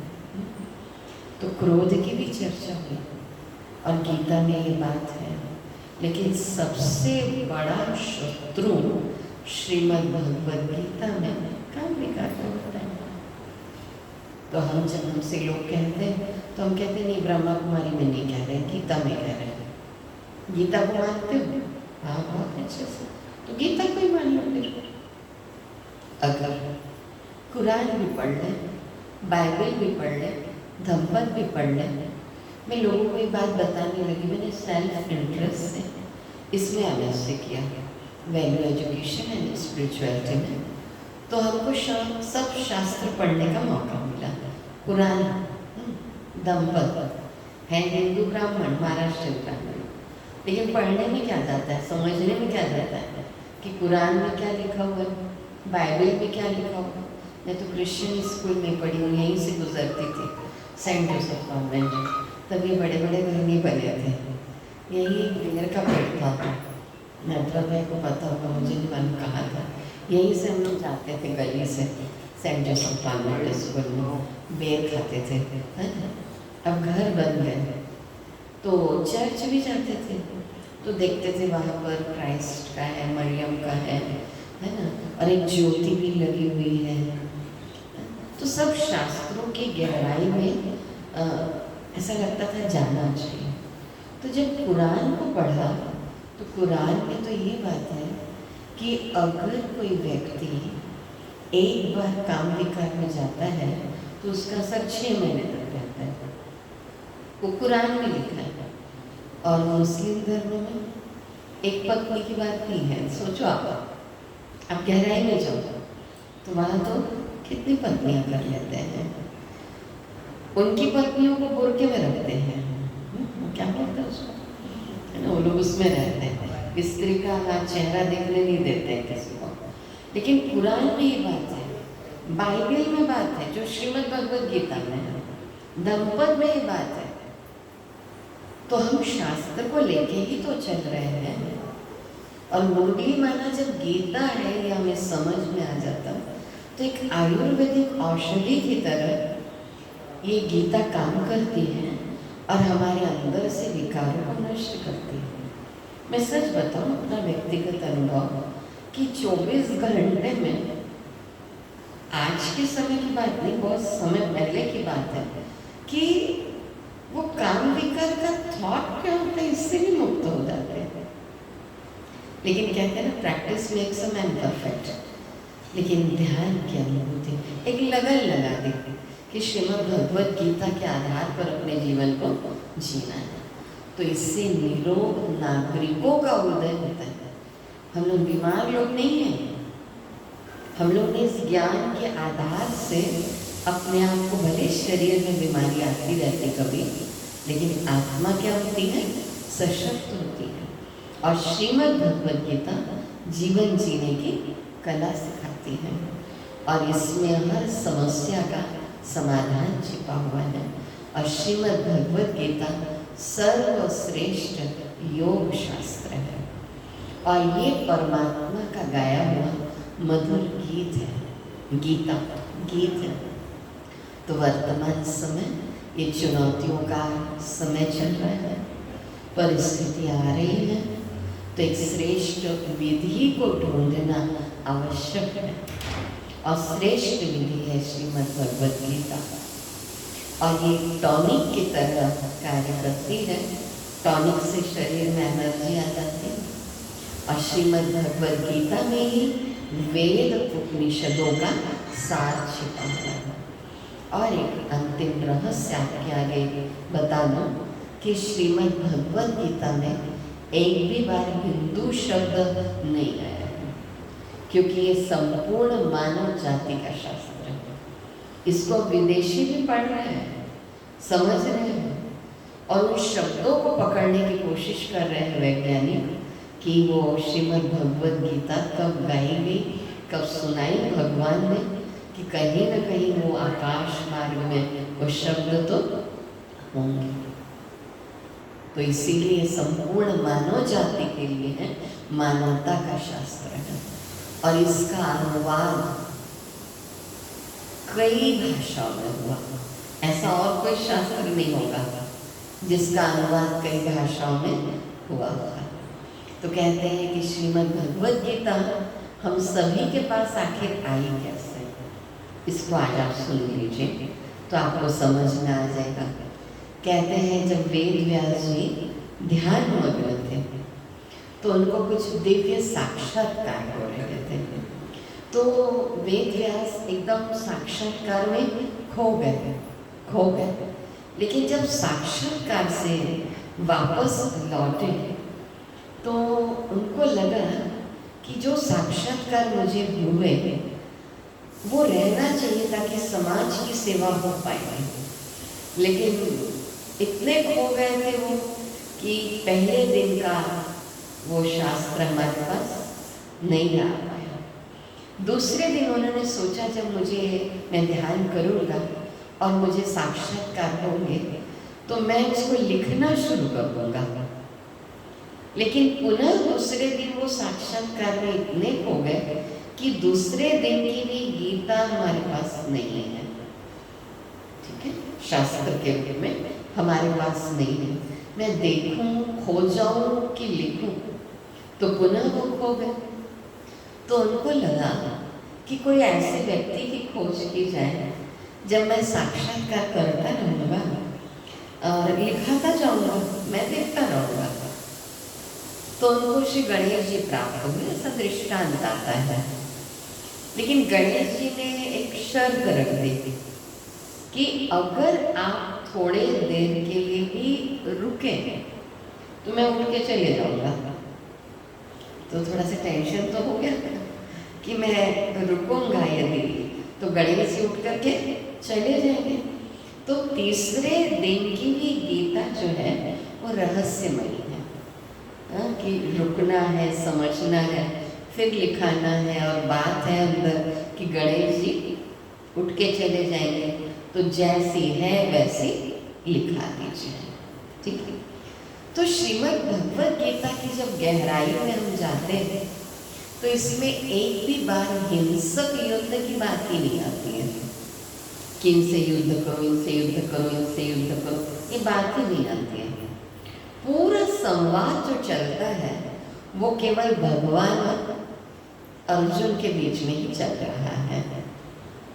केवल एक दो बार आप देखेंगे संजय वाच है और धृतराष्ट्र वाच है। तो धृतराष्ट्र वाच माना पहला श्लोक जो है, धर्म क्षेत्र कुरुक्षेत्र समवेतायुत्सव मामका पांडवाश्रय किम कुर्वत संजय। तो संजय से धृतराष्ट्र पूछ रहे हैं कि मतलब सेना एकत्रित तो हो चुकी है और मेरे पुत्र और पांडव पुत्र के बीच में अब क्या चल रहा है। तो 18 अध्याय का आप अध्ययन कर लीजिए तो आपको महसूस होगा कि ये सबके मन के युद्ध की बात चल रही है पूरे 18 अध्याय में। मैं आप लोगों को ये 2 दिन में, क्योंकि दूसरा अध्याय सबसे महत्वपूर्ण है, इसलिए सुनाऊंगी और फिर लास्ट में हम 18 अध्याय सुना देंगे, है ना। लेकिन दूसरे अध्याय में पूरी बात आ जाती है कि हम कौन है, कहाँ से आए हैं, कहाँ जाना है, मैं कौन हूँ और किस प्रकार अर्जुन मोह को नष्ट करके तू मुझे याद कर। 6वां अध्याय है ध्यान को लेकर के कि ध्यान की विधि क्या है। तो श्रीमद् भगवद गीता में संघर्षों का समाधान है। आप कभी उदास होते हैं, निराश होते हैं, दिल शिकस्त होते हैं कि नहीं मैं तो कुछ कर ही नहीं सकती, मैं कुछ कर ही नहीं सकता। मैं नहीं जानती आप लोग जो बैठे हो आप लोगों को कितना फायदा हो रहा है, लेकिन मुझे सुनाते सुनाते बहुत फायदा होता है। देखो चिंटू भाई असर है, मुझे सुनाते सुनाते बहुत फायदा होता है क्योंकि मेरे अंदर की विल पावर श्रीमद् भगवद गीता के माध्यम से बढ़ जाती है। तो इसमें संघर्षों का समाधान है। जब हम नर्वस होते हैं, डिप्रेशन में जाते हैं, तो गीता पढ़ लो, सही रीति समझ लो। और जो रोज ब्रह्मा कुमारी में मुरली सुनाई जा रही है, कई बार लगेगा समझ में ही नहीं आती तो क्या सुने। अगर मान लीजिए जो अनार का, आम का, इमली का पढ़ रहा है, उसको 12th क्लास में बिठा दिया जाए तो नर्सरी वाले बच्चे को कुछ समझ में आएगा क्या? आपको खुद रोज सुनते सुनते लगेगा अब नर्सरी से KG 1 में आ रहा हूँ, KG 1 से KG 2 में जा रहा हूँ, अब 1। और जो सुनाने वाली दीदी है ना, उसको भी समझ में आने लगता है कि अब इनको गीता समझ में आ रही है, मुरली समझ में आ रही है। हम लोग क्लास में उन्हीं से पूछते हैं जिनको समझ में नहीं आया रहता है। जो दूसरे उत्तर देते हैं हम कहते हैं आप चुप रहना, अभी इनकी परीक्षा चल रही है। धीरे धीरे धीरे धीरे धीरे इनको कितनी गहराई समझ में आ रही है। तो इसमें सब बातों का समाधान है, चाहे पारिवारिक हो, चाहे सामाजिक हो, चाहे राष्ट्रीय स्थिति हो, वैश्विक स्थिति हो। तो अभी व्यक्ति कई बार टूट जाते हैं, इतने डिप्रेशन में रहते हैं ना। एक बच्चा नेहरू युवा केंद्र में उसने एक स्पीच सुना था 1 घंटे का केवल। पता नहीं घर का माहौल ठीक नहीं था, माता पिता का रिलेशन अच्छा नहीं था, मतलब आजकल तो क्या नहीं हो रहे हैं। मतलब आप लोग मेरे से ज़्यादा जानते होंगे, लेकिन मेरे पास भी काउंसलिंग कराने आते हैं ना, तो मैं भी समझ रही हूँ। तो वो बच्चा जब मेरे पास आया तो उसने कहा कि पिताजी का किसी और के साथ रिलेशन, माँ का किसी और के साथ रिलेशन। वो बच्चा एकदम टूटा हुआ सा, और वो जा रहा था सुसाइड करने के लिए ट्रेन से कटने के लिए। लेकिन पता नहीं कि कभी कभी किसी को कोई व्यक्ति याद आ जाता हो, तो उसको लगा एकदम, मतलब मैं दिखाई दी उसको, मेरी याद आई, क्योंकि उसने नेहरू युवा केंद्र में 1 घंटे की स्पीच सुनी थी, युवा था। तो उसको लगा कि मंजू दीदी कहाँ रहती है, मैं देखता हूँ कहाँ रह रही है।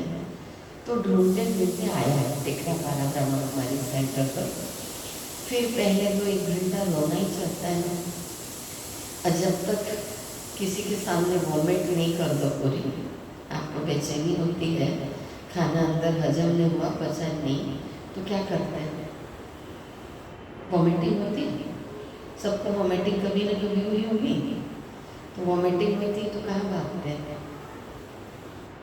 वर्षा है, कहाँ भागते हैं, कहाँ भागते हैं, वॉशरूम भागते हैं, क्योंकि खाना पचा है ना। यहाँ संबंधों में भी कई बार वॉमिटिंग होती है, एक दूसरे के ऊपर वॉमिट करते हैं, अच्छा लगता है क्या, गुस्सा करते हैं।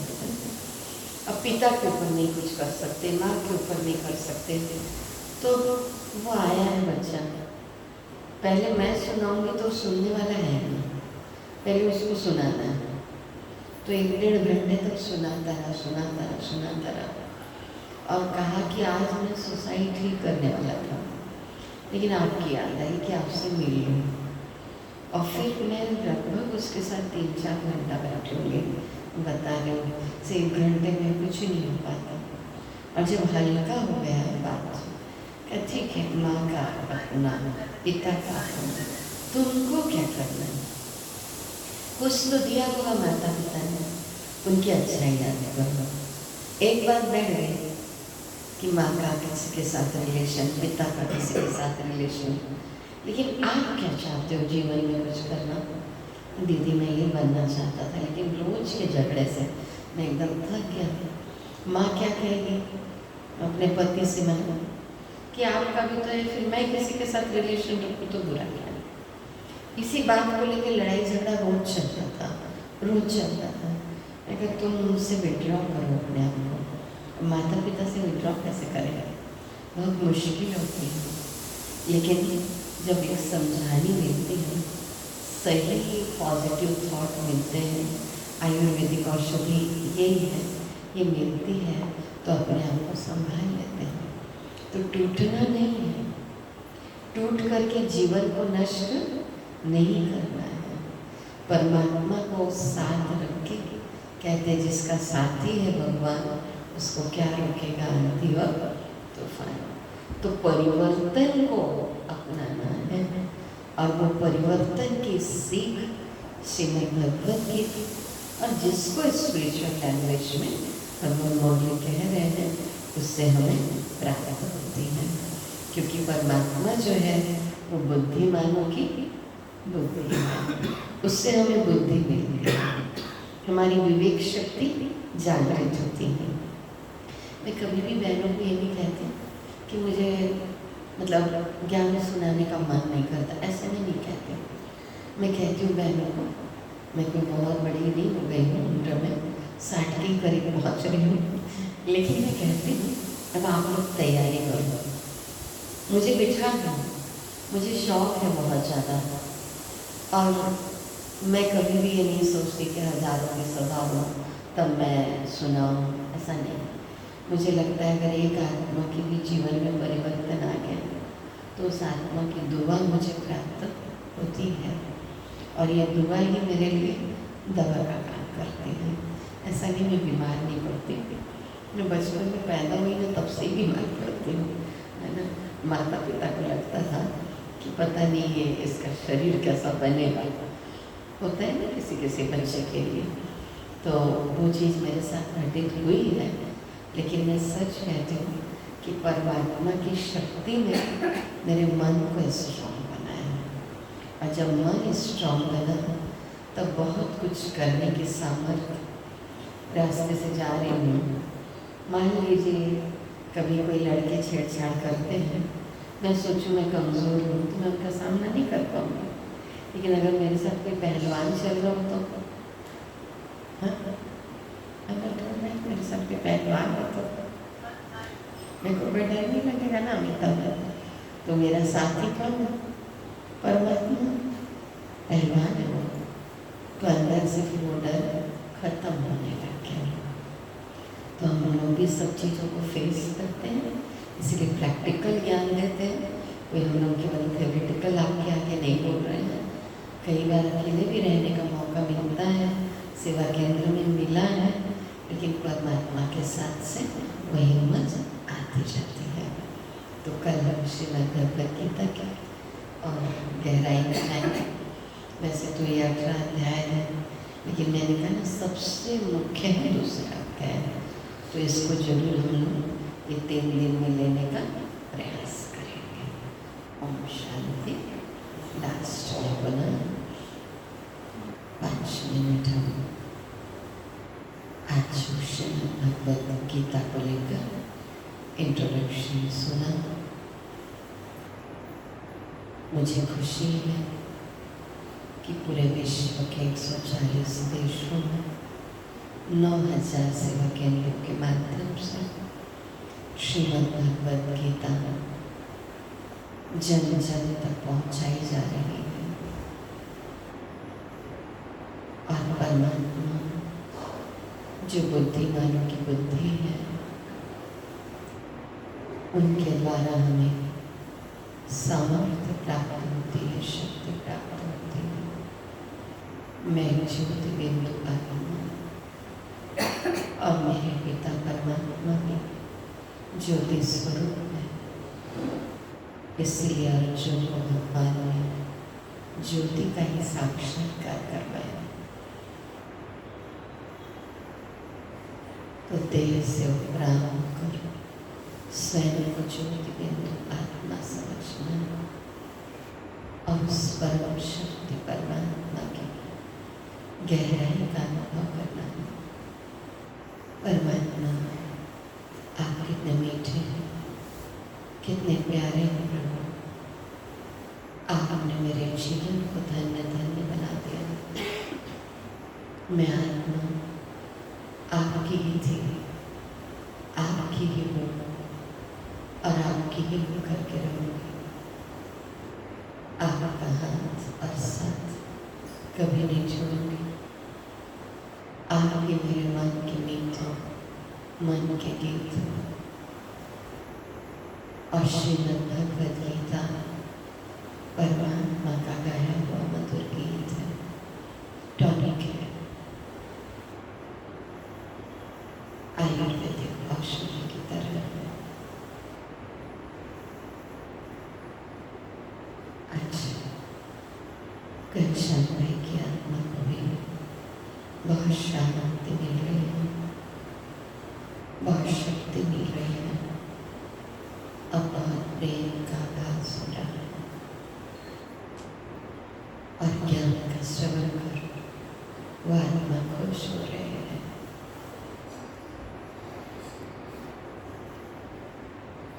शांति शांति शांति। देह से हम सब घनश्याम भाई को श्रद्धा सुमन अर्पित कर रहे हैं। ज्ञान की श्रद्धा सुमन।